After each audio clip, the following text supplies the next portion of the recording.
अस्सलाम वालेकुम। अगर पाकिस्तान के 21 करोड़ लोगों में से सिर्फ 30% लोग रोजाना सिर्फ 10 रुपए का जूस पिए तो महीने भर में तकरीबन 1800 करोड़ रुपए खर्च होते हैं। और अगर आप इन्हीं पैसों से कोका कोला या पेप्सी पीते हैं तो ये 1800 करोड़ रुपए मुल्क से बाहर चले जाते हैं। असल में कोका कोला और पेप्सी जैसी कंपनियां रोजाना 3600 करोड़ से ज्यादा माले गनीमत इस मुल्क से जमा करती हैं।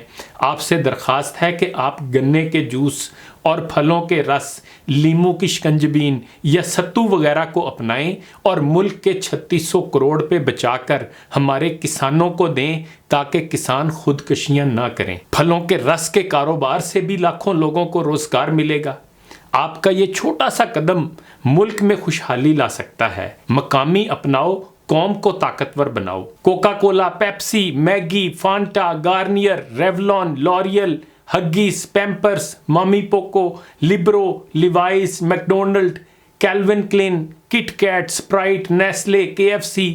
कोशिश करें कि इनकी बजाय उन ब्रांड्स की चीजें खरीदें जो लोकल हैं। मजबूरी हो तो इनकी चीज खरीदना भी गुनाह नहीं, लेकिन जहां मुतबादिल मौजूद हो वहां आपकी हुब्बुल वतनी का कुछ तो तकाजा है। कॉलगेट नहीं था तो क्या पाकिस्तान में लोग दांत साफ नहीं करते थे?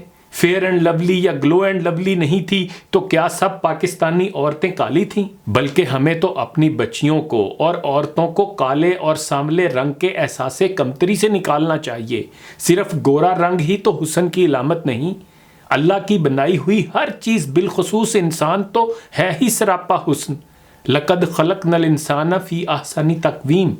इंसान को तो बेहतरीन सूरत पर पैदा किया गया है और इंसान की असल खूबसूरती तो वैसे भी सीरत में है। सूरत मिट जाती है, सीरत बाकी रहती है। खैर, बात ये हो रही थी कि मकामी अपनाइए, मुल्क बचाइए। मेरी फैक्ट्रियों और अदारों के सरबराहों और कारोबारी अफराद से भी दरख्वास्त है कि वो भी मायारी अशिया बनाएं ताकि अवाम को कोई परेशानी ना हो। मेरी हुकूमत से भी दरख्वास्त है कि अपनी पॉलिसियों पर नजरसानी करे और कारोबारी अदारों के लिए आसानियां पैदा करे, वरना कारोबार ख़त्म होने से बेरोज़गारी का ऐसा तूफान आएगा कि सब कुछ बर्बाद हो सकता है। पिछले दिनों इस्लामाबाद में चीन के एक मुंहफट माहिर मुआशियात ने हमारे वज़ीर ख़जाना को आड़े हाथों लिया। एक सवाल के जवाब में उसने कहा कि अमेरिका और मगरिब को इल्ज़ाम देना बंद कर दो, तुम खुद अपनी मुआशरती बर्बादी के ज़िम्मेदार हो। जापान तुम्हारा सारा फॉरेन एक्सचेंज होंडा, सुजुकी और टोयोटा की फरोख्त के जरिए ले उड़ता है। तुम ज़्यादातर सामान और पुर्जे जापान से मंगवाकर यहाँ जोड़ते हो और उन गाड़ियों को बाहर बेच भी नहीं सकते। तुम इस ज़रे मुबादला के लिए फिर दुनिया भर में भीख मांगते हो। इन गाड़ियों का तेल भी बाहर से आता है, फिर इसके लिए भी भीख मांगते हो। बंद करो ये प्लांट और अपनी गाड़ियां बनाकर बेचो। हर किस्म की पुरतायुश गाड़ियां मुकम्मल बंद कर दो या इंतहाई महंगी कर दो।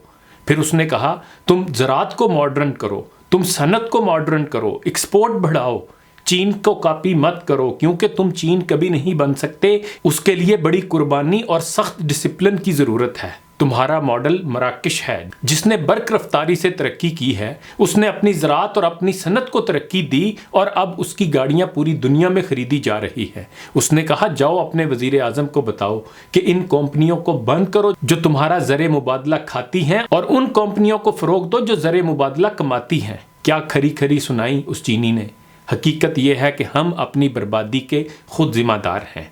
हम खुद सुधरने को तैयार नहीं हैं और इल्ज़ाम सारा आलमी इस्तेमार के सर डाल देते हैं। वैसे अजीब कौम है हम। इन्हीं गुजारिशात के साथ इजाज़त चाहूँगा। अपना ख्याल रखिएगा। अल्लाह हाफ़िज़।